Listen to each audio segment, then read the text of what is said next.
Olá pessoal, estamos voltando então para a continuidade da nossa aula. Estávamos falando então sobre o surgimento do pensamento sociológico e abordamos a ideia do contexto social, contexto histórico em que a sociologia vai surgir. Abordamos aí a ideia da Revolução Industrial e também da Revolução Francesa como dois grandes eventos que dão um pontapé inicial para o surgimento do pensamento sociológico. Tendo isso, então, como ponto de partida, nós vimos também a ideia do grande pensador Auguste Comte, trazendo uma harmonia entre as ciências naturais e as ciências humanas, ciências sociais. Tá? E o que é que nós vamos perceber? A continuidade dessa proposta harmônica, a ideia de aproximar cada vez mais os fenômenos humanos com os fenômenos naturais. Acompanhe a leitura do material. Um aspecto fundamental do conhecimento positivo reside no fato de que a previsibilidade é a finalidade de toda e qualquer ciência. Ver para prever é o lema da ciência positiva.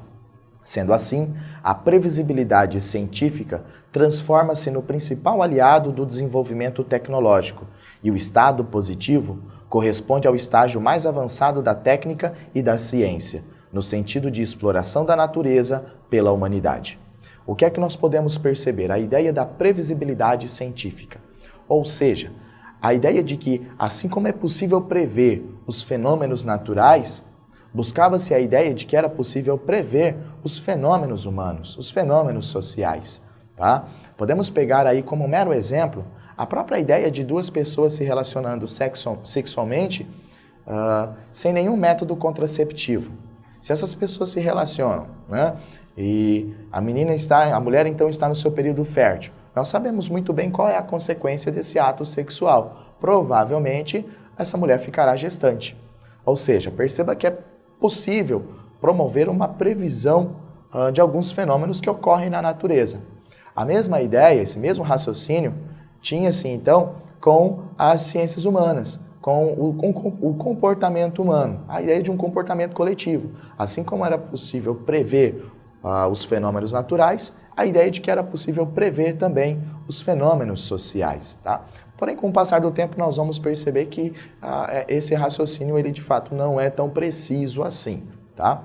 Continuando então. Aqui nós temos, nesse próximo slide, aquilo que Comte acaba denominando de a lei dos três estados ou a lei dos três estágios. Pode ser que você encontre essas duas nomenclaturas. Tá? Acompanhe o material para podermos então perceber qual é a ideia desta lei. Comte desenvolveu a lei dos três estados, segundo a qual a humanidade passa por três estágios de evolução social. O que é que nós podemos perceber nessa breve leitura?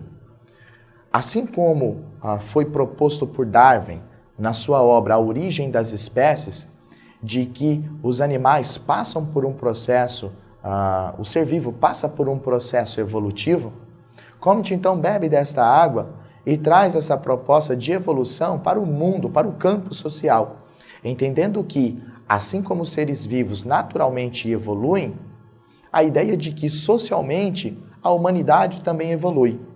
Por isso que se chama a lei dos três estados ou a lei dos três estágios, trazendo-nos a ideia de que passamos por três partes de evolução socialmente falando. Estas partes são teológico, metafísico e positivo. Tá? Acompanhe o material para entendermos o lado teológico. Os seres humanos explicam os fenômenos por meio dos deuses. O que é que nós temos neste ponto? A ideia de que as explicações são basicamente explicações voltadas a um ser divino. Quando você tem a proposta de algo teológico, significa que é um estudo de Deus. Então a figura divina acaba assumindo um papel importante. Se fôssemos traçar aí uma questão temporal, poderíamos apontar para a Idade Média, onde você tinha o teocentrismo, né? A figura de Deus como centro. E se fôssemos então comparar com uma evolução, como o crescimento, o desenvolvimento de um ser humano, poderíamos dizer que é a parte em que o bebê ainda está engatinhando. Tá? Posteriormente ele vai passar para um outro estágio, que é a chamada, o estágio metafísico. Acompanhe a leitura do material. Os seres humanos explicam os fenômenos por meio de ideias filosóficas. O que seria esse estado, então, metafísico? É o homem utilizando-se da razão, mesmo porque a ferramenta fundamental para o pensamento filosófico, de fato, é o uso da razão. Então, nós poderíamos dizer aí que o homem estaria nesse processo de transição. Se fôssemos traçar uma linha do tempo, provavelmente aí durante o Renascimento, tá? Saímos da Idade Média e avançamos para o Renascimento científico. E se fôssemos comparar com o desenvolvimento de uma criança, poderíamos dizer que é uma criança que já começa a dar os seus primeiros passos, não com muita firmeza. E por fim, o último estágio que Comte vai apresentar é o estágio positivo, tá? Acompanhe a leitura para entendermos o material. Os homens explicam os fenômenos por meio da ciência, sendo o terceiro o momento de maior desenvolvimento do conhecimento humano, que corresponde ao momento das sociedades industriais. Este momento positivo, no entendimento de Comte, é o momento em que o homem chega ao seu ápice, é o momento em que o homem já está ereto, é o momento em que o homem já começa a andar a passos largos, firme, bem postado. Isso significa que o homem chegou no momento supremo da sua evolução. E esse momento, se fôssemos traçar aí a ideia de um tempo, uma linha temporal mais uma vez, nós já apontamos aí para uma ideia da modernidade, já avançando para o período contemporâneo, para ser mais preciso, a partir das sociedades industriais. Então, no entendimento de Comte, quando uma sociedade chega ao seu processo industrializante, isso quer dizer que essa sociedade está já tem alcançado de fato o seu ápice, o seu apogeu, o seu momento supremo. Ok? Então, fica aí a lei dos 3 estágios ou a lei dos 3 estados. Dando continuidade aos nossos estudos, aqui nós podemos perceber a influência que a corrente positivista acaba provocando no território brasileiro também, né? E para isso a gente vai fazer uma aproximação com a própria história do Brasil. Acompanhe a leitura do material. Ciência como elemento regulador das sociedades através do progresso científico. O lema era: o amor por princípio, a ordem por base, o progresso por fim. Influência do Brasil do século XIX, o lema da bandeira brasileira, ordem e progresso.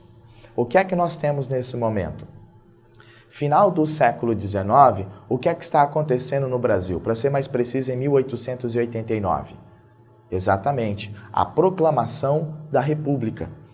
E os militares, que acabaram ganhando grande espaço durante a proclamação, nos anos anteriores, né, à proclamação da República, sobretudo a partir da Guerra do Paraguai, o Exército, de fato, ele acaba ganhando grande espaço. E o Exército brasileiro, ele acaba criando uma aproximação, uma familiaridade com a proposta positivista. Por isso que, ao ser constituída, elaborada a nossa bandeira, há um lema positivista e que vigora até os dias atuais, né? Ordem e progresso. Tá? Então essa é uma familiaridade, uma aproximação entre a história do Brasil e o surgimento da sociologia a partir de uma proposta positivista. Dando continuidade aos nossos estudos, vamos então ao Émile Durkheim. Há um pensador chamado Émile Durkheim, o empirismo de Durkheim. Porém, este assunto deixaremos para a nossa próxima aula. Até mais!